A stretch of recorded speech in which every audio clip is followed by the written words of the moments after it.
Hey everybody, it's Neil and I have these landscape pathway lights that I have set up here in my house, and I'm going to show you kind of how they work. They're super cool, super easy to set up. They just screwed in. Let me go show you. If you've never set up landscape lights, it's easier than you think. You just get it wired into your transformer and then you run a wire to your light, which is right there.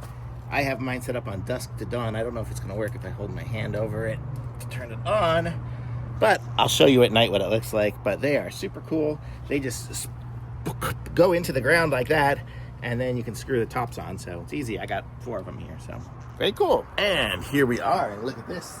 Here are the lights all lit up. You can see here they look great. 1, 2, 3, 4. So now we have a lit up walkway to the house. So before it wasn't really very lit up, so now it is. So I like this.